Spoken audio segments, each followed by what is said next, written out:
Drake Maye was sort of the entree. He was what everybody wanted to see in this game. Nobody cared about the appetizer in Jacoby. It was one driving out. I like a lot. And then Maye gets instantly. It's like, all right, let's see what we got here.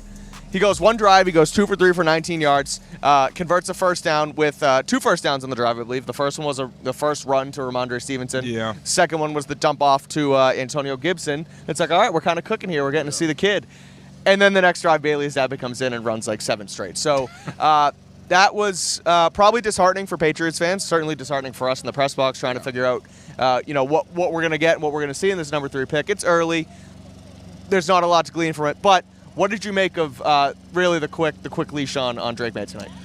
It made sense given the offensive line situation. I feel like that's the only real thing you can take away from why Drake Maye wasn't out there for very long. Because when he actually did come into the drive after Jacoby Brissett's single drive, he still had the starting offensive line out there, which was notable to me. I thought, okay, they're finally giving him reps with the top offense. Right. I figured it was maybe just to see how he could respond with those guys, obviously with better protection around him. Then he gets pulled. At the time, like when this was going on live, I think we were of the mindset of, is this a showcase for Bailey Zappe? Yeah. Like, is this... And the thing is, they've been splitting Joe Milton and Bailey Zappe, the quarterback 3 reps, for pretty much all of training camp. They basically just switch off periods. And the only time the 2 quarterbacks even seems useful is during one-on-ones, where they split the fields in half. But even then, Joe Milton could probably handle all of those duties if he really needed to. So you start to wonder, okay, is this them saying, we got to put some Bailey Zappe tape out there from this season with this supporting cast to maybe give, some teams something to get excited about, or maybe get intrigued by that they want to trade for him? Maybe this was just to see, okay, what does Bailey look like with more reps, because he hasn't gotten extended time under center in training camp. Again, an odd situation. Might just totally be on the offensive line, have nothing to really do with Bailey Zappe himself. But even then, Joe Milton didn't come in until Zappe had been in for 7 drives. So bit of an odd situation. I am going to just assume that the offensive line had a majority to do with that, because, even when you had Chooks out there when he was hurt, City, so we didn't know if he was going to play or not. Those backup line, I did like what I saw from Caden Wallace. We'll kind of touch on that as well. The second line wasn't terrible, but still, with a guy like Drake Maye, you don't want to risk it. So definitely an odd situation. I'm very disappointed that we didn't get more Drake Maye. But if they were trying to preserve his health, I think that does make sense. Yeah, for sure. Zappe finishes the game 12 of 20 for 108 yards, gets sacked twice. I believe they scored 1 touchdown with him in the game. It was a 2-yard Kevin Harris touchdown run. So he was fine. He was okay. Again, you mentioned showcase. I think that's maybe the positive way to look at it, where, okay, the Patriots are going to try and do him a favor. They're going to get him on the field. Hey, kid, show us what you can do. Show the league what you can do. And we'll, again, if there's enough, I guess, trade value in it, we can trade you. Or if we do end up cutting you, then maybe you kind of land on your feet. You don't end up in no man's land. You don't have to come back to the practice squad, because at the end of the day, it's clear that he is not in their plans beyond the rest of this preseason, especially because what we saw from Joe Milton. So let's talk about Joe Milton. Bazooka Joe Milton. He goes rogue today. Rogue is strong. I think everybody went off for sure. Everybody got really excited, obviously, about the 38-yard touchdown pass to Jaquay Jackson. He had that spinning play. He kind of extends the play and dumps it off. He ran. I'm sorry. He ran and got, I don't know if it was the first time, but got some yards with his feet. A couple good scrambles in there today. A couple good scrambles from Joe Milton. So he looked pretty good. Gerard Mayo, after the game, we talked to him and he said that somebody asked him, who were you most impressed with? And he said, well, I don't really want to single anyone out. I want to look at the tape.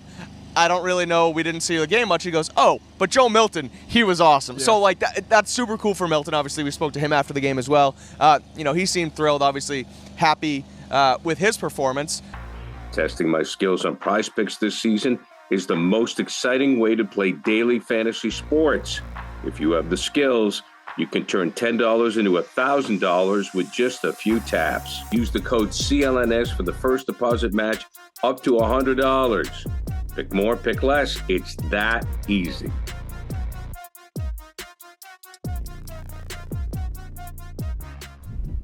Take the guesswork out of buying NBA tickets at Game Time. Download the Game Time app, create an account, use the code CLNS for $20 off your first purchase. Terms apply. Again, create an account and redeem the code CLNS and get $20 off. Download Game Time today. Last minute tickets, lowest prices, guaranteed. guaranteed. We also talked to Bailey Zappe, who you mentioned it. I wasn't in there for his press conference, but he was sort of, laid back. He was asked about the booze, and, he doesn't, I guess it was a funny response, yeah. Like, someone asked him about the fact that he was being booed and what it feels like with Patriots fans being a little hot and cold on who they like at quarterback. Right. As the question was being asked, he laughed, just understanding what was coming. And I thought what he said was pretty, insightful. He said, hey, I wasn't really bothered by it when people were cheering for me when people were against Mac Jones. Right. And he says that that's translated now to where obviously everyone wants Drake Maye. They even want Joe Milton out there instead of Zappe. And he says it doesn't really bother him now that people are booing against him. It feels like he really is, at least in front of us, taking this in stride as best he can. For sure, which he kind of has to. That's the position he's been put in, and I think he's handling it pretty well. So let's talk about Joe Milton. I don't want to ask the question, but I think I'm going to try and frame it this way. Is there anything from seeing a lack of Drake Maye, seeing a ton of Joe Milton, where it's like, Okay, and now they're not going to do it. They're not going to start the 6-rounder. But this early on, is it like, oh wow, we actually might have something in the 6-rounder too? Or is it still to a completely degree? developmental? Yeah, I don't think the coaching staff is going to say, "Wait a minute, Joe Milton." Yeah, right. He might be the guy. I think they maybe will say, okay, he's beginning to look like the kind of prospect that we hoped he'd be, because coming out of college, Joe Milton was somebody where, reads were a bit of an issue. Obviously, touch was a big issue, consistency with his accuracy. Even in training camp, we've said it before, we actually think that with his third QB reps, he's made the most of them for the most part. The accuracy looks good. He's finding open receivers, not throwing into bad windows, staying in the pocket. And today, you saw the poise. There was even a scramble where he was in the pocket, showed a little bit of nimbleness, and then scrambled because he had to.